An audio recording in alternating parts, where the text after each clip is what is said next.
அனைவருக்கும் வணக்கம். நான் திருப்பூர்லேருந்து செந்தில் பேசுகிறேங்க. இன்றைக்கி பார்த்தீங்கன்னா காலையில் ஒரு கால் பார்த்தீங்கன்னா, ஒரு அம்மா 2-3 நாளாக குட்டி போட்டிருக்கா.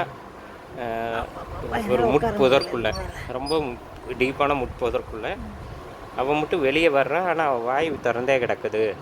அவனால் எதுவும் சாப்பிட முடியல, ரொம்ப கஷ்டப்படுறா அப்படின்னு சொல்லி ஒரு கால் வந்துடுங்க.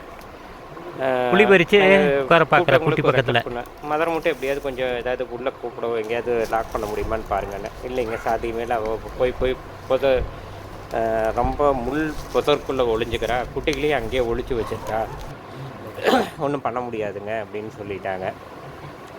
சரி, எப்படி ஒரு தாயை எப்படி விட முடியும்னு சொல்லி போட்டு நாங்கள் ஸ்பாட்டுக்கு கிளம்பி போய் பார்த்தோம்னா, அது பார்த்தீங்கன்னா ரொம்ப முள் புதருங்கிறது பார்த்தீங்கன்னா ரொம்ப டீப்பான நெருஞ்சி முள்ளுகள் பூரா. அங்கே 3 நெருஞ்சி முள் கடைசியில் ஒன்று அக்சஸ் பண்ண முடியல. அவ்வளோ சீக்கிரமாக நெருங்கவும் முடியல. ரொம்ப நேரம் கஷ்டப்பட்டு அவங்க அம்மா வெளியே வந்தா. அவளை வலை போட்டு பிடிச்சி முதல்ல வாயில் ஏதாவது வேணும், வாயை திறந்தே இருக்கும்போது வாயில் ஏதாவது சிக்கியிருக்கான்னு பார்த்தோம். அந்த மாதிரி இல்லை, ரொம்ப அனிமிக்காக இருக்கா. கொஞ்சம் தண்ணி கொடுத்து அவளை வச்சு முடியாது, கீழே வைங்க. அப்படியே அதாவது உள்ள டீப்பா அப்படியே வைங்க, வச்சு திரும்பி வாங்க முடியாது. அது வேற வழி தவழ்ந்து போய் முள்ளுக்கு இடையில தவழ்ந்து போய் தான் எடுத்து ஆகணும். சரி, ஏன்னா பிறந்த குட்டிக்கு வெயிலுக்கு அழுகுது அம்மா கிட்ட இல்லாததுனால. அப்புறம் வேறு வழி இல்லாமல் இப்போ முள் புதற்குள்ளேயே தவழ்ந்து உள்ளே போய் ஒவ்வொரு குட்டிகளாக எடுக்கிறக்குள்ளே பூரா முள் கை கால் ஃபுல்லாக கிழிச்சு எடுத்துருச்சுங்க. ஆனால் அந்த உயிரை காப்பாற்றணுங்கிற திருப்தியில் அதெல்லாம் தெரியல. தெரியும் அவ்வளோ அந்த குட்டியை மீட்கிறதுக்கு இன்னும் ரொம்ப போராடி தான் எடுத்தோங்க. அது இந்த வெய்ய நேரத்தில் புதற்குள்ளே இறங்கி உள்ள ஏதாவது இருக்குன்ட்டாங்க வேற.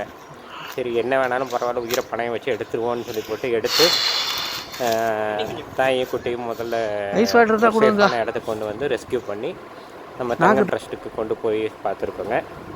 அங்கே பார்த்தீங்கன்னா டாக்டர்ஸ் என்ன சொல்கிறாங்கன்னா, மதர் ஒன்று வேறு ஏதாவது வாயில் ஏதாவது ப்ராப்ளம் இருக்கலாங்க, இல்லை தொண்டையில் இருக்கலாம்.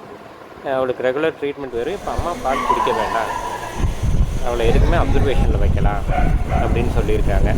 ஸோ இமீடியட்டாக அவளுக்கு உண்டான ஃபஸ்ட் எய்டு பண்ணிவிட்டு தாயை தனியாக அப்சர்வேஷனில் வச்சுருக்கேன். இப்போ பப்பீஸ் அவங்க ஃபீட் பண்ணுற அளவுக்கு கூட அவங்ககிட்ட பாலும் கிடையாது. ஸோ பப்பீஸ் வந்து தனியாக கேரில் வச்சுருக்குங்க. நம்ம கேர்டேக்கர்ஸ் பையங்க மூலமாக ஃபீட் பண்ணிகிட்டு இருக்கிறோம். மதருக்கு உண்டான ட்ரீட்மெண்ட் போயிட்டுருக்கு.